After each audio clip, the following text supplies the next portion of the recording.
처음에는 혼자서 모든 거를 견뎌내야 하는 게 가장 힘들었던 부분이어서 그런 게 조금 후회됐던 부분인 것 같아요. 혼자 창업을 하다 보니까 사실상 혼자 한다는 게 관리 프로그램도 만들어야 되고 광고해야 되고 시술해야 되고 홍보해야 되고, 근데 이게 내가 잘하고 있나라는 거를 누군가한테 확인을 좀 받고 싶다, 이런 경우가 사실 없어요. 그리고 이제 정 대표님 만나가지고 이제 그때는 피드백이라는 걸 받다 보니까 뭔가 개선이 되는 것 같아요. 한 단계 발전을 하는 계기가 항상 되는 것 같아요. 그래서 같은 교육도 2번, 3번 듣는 것도 저는 추천을 좀 드립니다.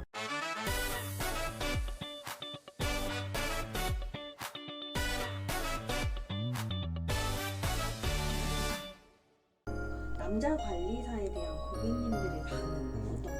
사실상 면전에 대고 싫다 이렇게 말씀하시는 분은 사실 안 계세요. 근데 전화로 예약 문의를 주실 때 목소리를 듣고 남자분이냐 이렇게 한 다음에 안 오시거나 아니면 그냥 예약을 취소하시는 분들이 간혹은 있었습니다. 여자 손님들 중에서는. 사실상 조금 어쩔 수는 없다라고 생각을 했었고요. 근데 생각보다 그냥 남자여도 뭐 상관없고 그냥 호기심을 더 가지시는 분들도 계셨어요. 그리고 왁싱 같은 경우에는 제가 남성분만 하고 있지만 오히려 이제 피부 관리할 때 여성분이 저를 부담스러워하는 것보다 왁싱 손님 중에서 100% 남자분들인데 오히려 남자라서 싫어하시는 분들이 더 많으세요. 이게 조금 생각지 못했던 신기했던 점인 것 같아요. 원장님이 지금 3년을 일을 하시면서 좀 달라진 점이 있나요? 헤어샵처럼 옛날에 비해서는 남자 분들에 관한 이미지나 이런 것도 좀 달리 생각을 하신다든지 이런 것들이 있었나요?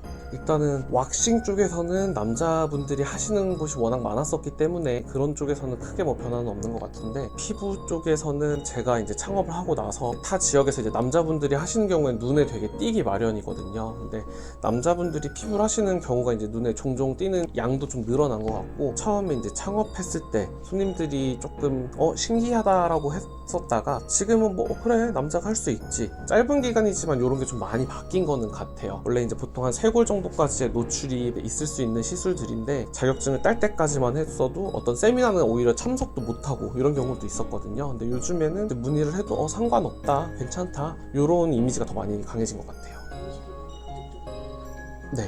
원장님 피부 관리를 하시면서 혹시 후회하신 점이나 아니면 정말 잘 선택했다 생각하신 점 혹시 있으실까요? 일단은 잘 선택했다 이런 부분에서는 재방문해주는 고객님들이 올 때마다 먹을 거를 꼭 사오세요. 이런 거 할 때 그 사소한 건데 되게 감동이 되게 크고, 그분이 되게 고맙다라든지 만족한다라고 할 때 이런 게 굉장히 좀 많이 와닿더라고요. 이럴 때는 기분이 너무 좋은데, 간혹 이제 후회까지는 아니지만 좀 더 쉬운 길이 있지 않았을까 이런 생각을 간혹은 하는데, 혼자 창업을 하다 보니까 사실상 혼자 한다는 게 관리 프로그램도 만들어야 되고 광고해야 되고 시술해야 되고 홍보해야 되고, 근데 이게 내가 잘하고 있나라는 거를 누군가한테 확인을 좀 받고 싶다, 이런 경우가 사실 없어요. 주변 원장님들 그리고 이제 정 대표님 만나가지고 이제 그때는 피드백이라는 걸 받다 보니까 그래도 잘하고 있나 이런 생각이 간혹은 드는데, 처음에는 혼자서 모든 거를 견뎌내야 하는 게 가장 힘들었던 부분이어서 그런 게 조금 후회됐던 부분인 것 같아요. 그러면 원장님도 슬럼프라는 걸 겪어보셨나요? 저는 거의 항상인 것 같은데, 처음에는 되게 제가 잘할 거라고 생각을 했었어요. 그래서 잘할 거라고 생각을 했고, 같이 시작한 분들보다 제가 좀 더 잘 안 해라고 생각을 했었는데, 그거는 이제 말 그대로 피부 관리는 당연히 기본 소양인 거고, 그 외에 내가 이제 좀 더 부지런해야 되고 광고를 해야 되고 정말 여러 가지를 해야 되더라고요. 손님 이제 고객분들 응대라든지 상담이라든지 제품 판매에도 이제 약간 기술이나 마케팅이 필요한 요소들이 있더라고요. 근데 제가 그런 거를 완전 배제를 하고 내가 피부 관리를 잘하니까 손님이 알아서 찾아오겠지, 이런 생각을 좀 해서 시작을 해서 그런지 항상 그런 거에 대한 고민이 아직도 있어요. 내가 잘하고 있는지, 좀 많이 부족한 건 없는지. 그리고 피부 관리를 하면 할수록 손님분들도 이제 많이 다양하시니까 제가 이제 알고 있던 지식에서 벗어나는 분들이 또 계속 오시거든요. 그때마다 정말 공부를 계속 해야 되겠다, 이런 생각이 계속 이제 좀 압박이 아직 되면서 최근에도 약간 좀 슬럼프가 있는 것 같습니다. 그러면 가끔씩의 그런 교육이라든지 네. 점검할 수 있는 시간이 있다면 좀 도움이 많이 되실까요? 그쵸. 제가 이제 어떤 거는 이제 궁금한 거는 그때그때 연락해서 물어보기는 하지만, 가끔 가다라도 교육을 한번 다시 받으러 가면은 알고 있던 거에서 까먹었다던가 아니면은 생각지도 못한 내용들, 그 한마디 한마디 뭐 짧은 내용 하나라도 이게 이제 시너지가 확 나면서 뭔가 개선이 되는 것 같아요. 한 단계 발전을 하는 계기가 항상 되는 것 같아요. 그래서 같은 교육도 2번, 3번 듣는 것도 저는 추천을 좀 드립니다. 그러면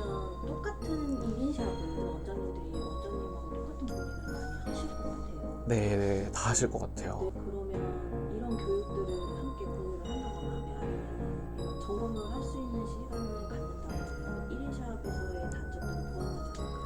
그쵸. 내가 이런 광고를 하고 있고 그거에 대한 결과는 어땠었고 뭐 이런 제품을 어떻게 사용을 했었고 임상이 어떻게 나왔고, 사실상 이제 1인샵 같은 경우에는 손님을 하루에 막 수십 명씩 받을 수 있는 게 아니기 때문에 뭔가 많은 임상을 통해서 정확하게 딱 퍼센테이지처럼 결과를 내기가 조금 어려운 부분이 있는 것 같아요. 그래서 교육 같은 거를 통하면 다른 원장님들이랑 만날 계기도 생기기 때문에 그 자리 자체가 되게 큰 의미가 좀 있다라고 생각을 해요.